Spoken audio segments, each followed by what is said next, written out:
गायन करें ब्रज चन्नमो ब्रज चन्नमो और पूर्ण होवे कामना आनंद कंद मुकंद। हे गोवर्धन गिरधारी राधा मोहन त्रिपुरारी। हे गोवर्धन गिरधारी राधा मोहन त्रिपुरारी। खंड की बनी रहे पहचान बनाया मंदिर वाल चान। खंड की रहे पहचान बना।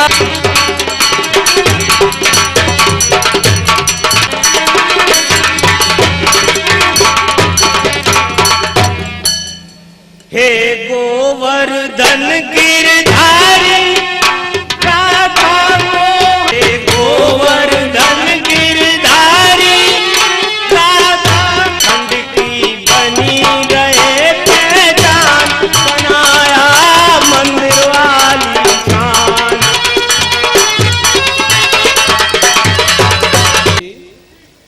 अग्रकुल भूषण अग्रवंश प्रवर्तक महान राजनीतिज्ञ राज कार्य धुरंधर एवं महाराजाधिराज अग्रसेन जी की 5137वीं जयंती के उपलक्ष्य में आज श्री काव्य कला भगत संगीत परिषद के तत्वावधान में अखाड़ा गुरु नंदराम जी लहरी खंड ताजगंज आगरा के प्रांगण में भगत स्वांग श्री महाराजा अग्रसेन जी का समाजवाद 1 रुपया 1 ईंट का भव्य प्रदर्शन करने जा रहे हैं।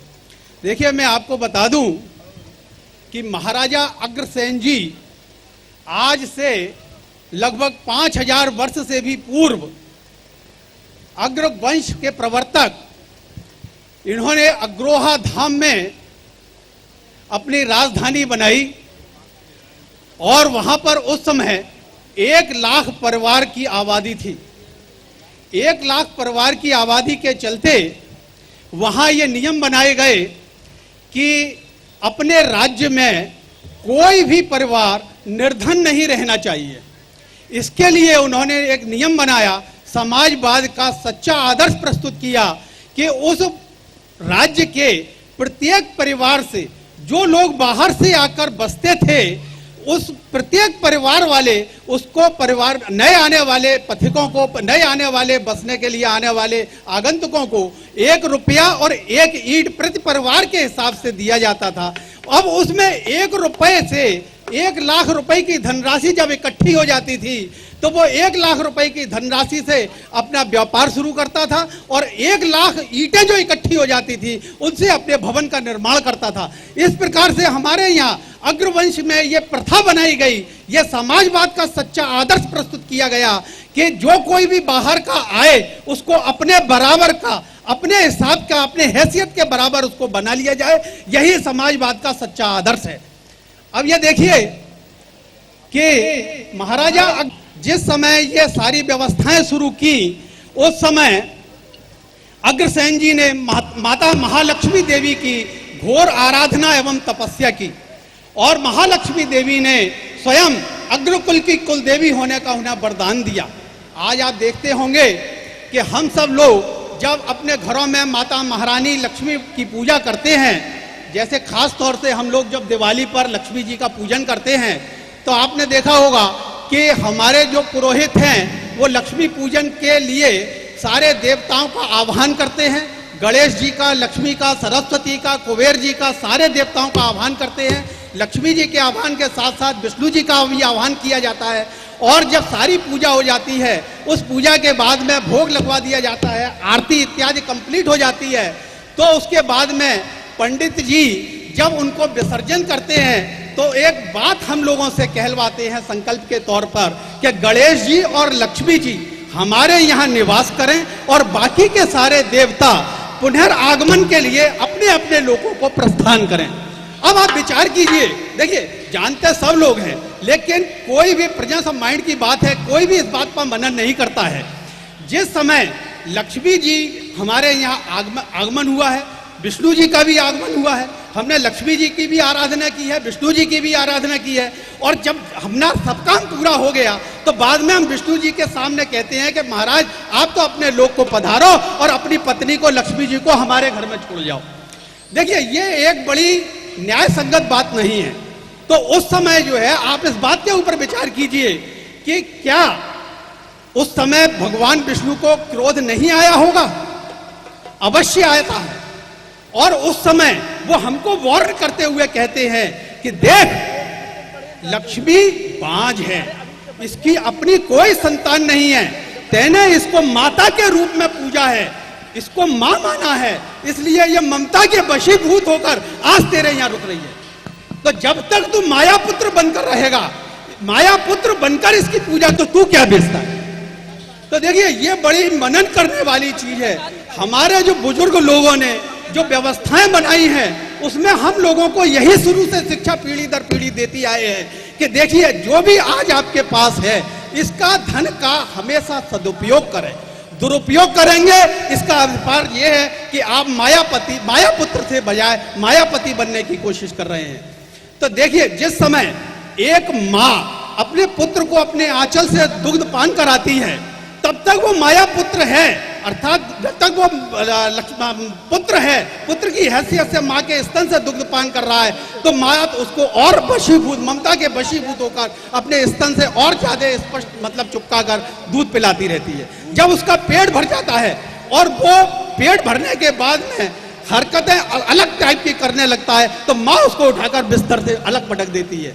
तो इसी प्रकार से अगर आज हम माया पुत्र बनकर जीवन यापन करते हैं तो माया हमारे साथ है, और अगर हम मायापति बनने की कोशिश करते हैं तो माया हमसे रुष्ट है। इसके साथ ही मैं आज के कथानक को यहाँ पर आप लोगों के सामने बता रहा हूँ, लेकिन बताने के लिए बहुत कुछ है, समय की बहुत अल्पता है, समय काफी हो गया है। कथानक एक कूजे में, कूजे कहते सुराई को, एक कूजे में क्यों कर समा जाएगा दरिया ना भेजूं। अब आपके सामने मंच प्रारंभ हो रहा है और इससे पूर्व मैं आज काव्य कला भगत संगीत परिषद के संरक्षक डॉक्टर श्री भगवान जी शर्मा से आग्रह करता हूं कि आज के विशेष अतिथि श्री विनोद जी अग्रवाल को मंच पर लेकर आएं और दीप प्रज्वलन की कार्यवाही करें और उनका स्वागत सत्कार करें। आमंत्रित करता हूं कि वे दीप प्रज्वलन में सहयोग करें।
प्रवर श्री सोम जी ठाकुर और विनोद कुमार जी अग्रवाल, अध्यक्ष श्री कृष्ण लीला समिति बल्केश्वर आगरा, और मथुरा से पधारे श्री खेमचंद जी यदुवंशी बजरंग अखाड़ा के खलीफा के लिए दीप कैसे जले आरती के लिए, आप ऐसे मिले जिंदगी के लिए।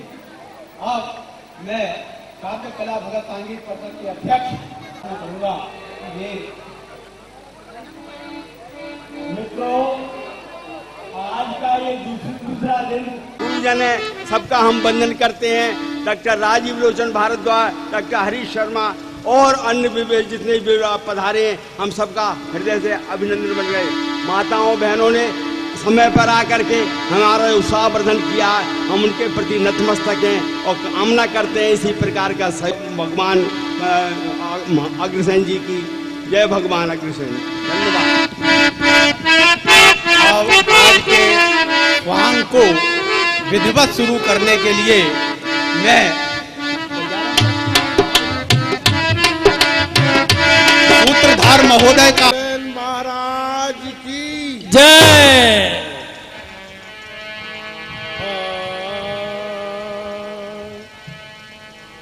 हे जी, भरत खंड के बीच में,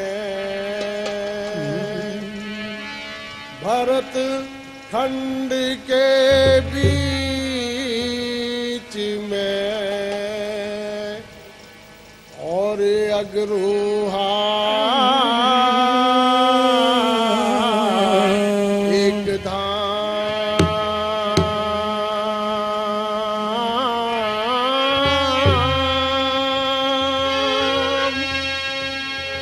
अरे धर्मनी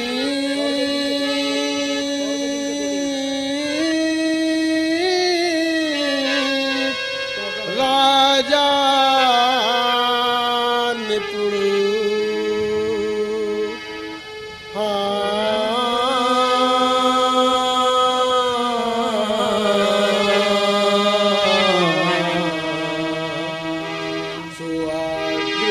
सुअग्रसेन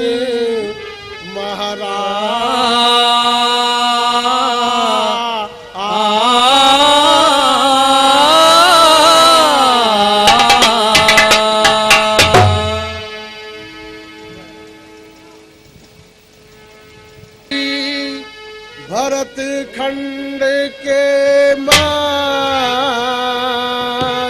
में, भरत खंड के मध्य में और अग्रोहा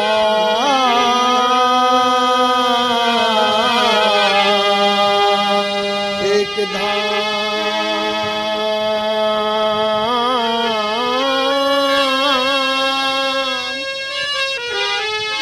और धर्मनी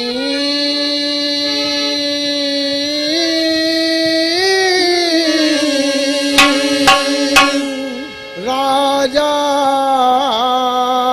निपुण,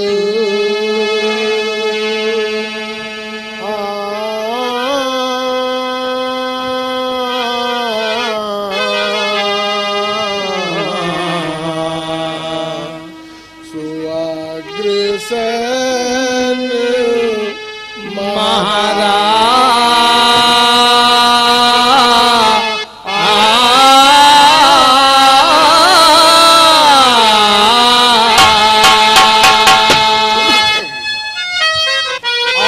अग्रसेन महाराज, ए जी हाँ, अग्रसेन महाराज, सूर्यवंशी एक राजा हुए महान, कुलदेवी जिन महालक्ष्मी होते नित जिनके गुलाम।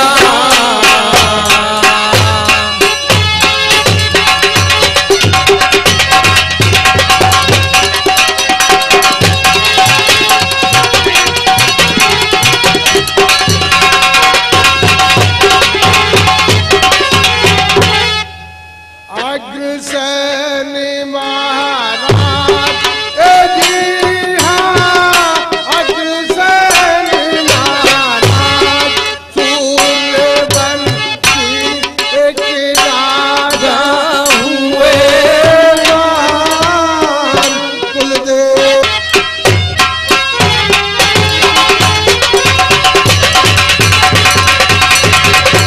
नहीं कभी है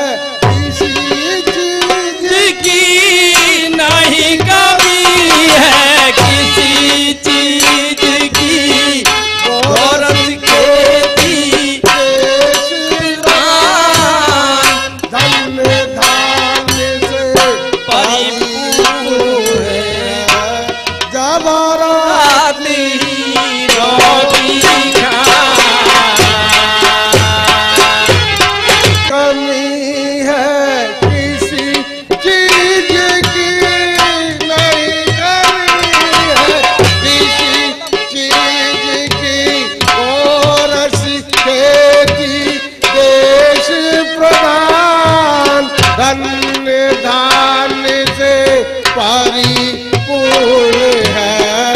जवारात ही रोटी खा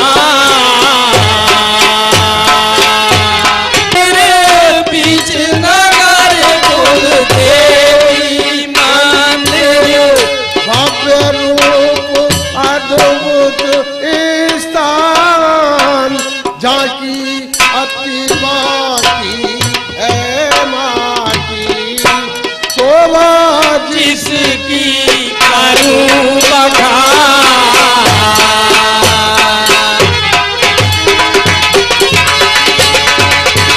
घर कुल देवी मंदिर बीच नगर कुल देवी मंदिर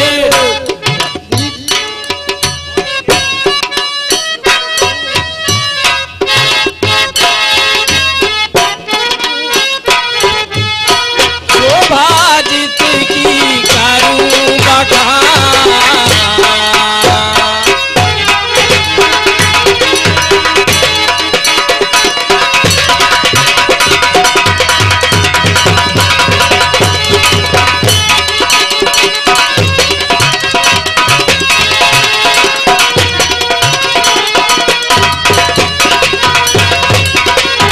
बीच नगर कुल देवी मंदिर बीच नगर कुल देवी मंदिर भव्य रूप अद्भुत स्थान झांकी अति बाग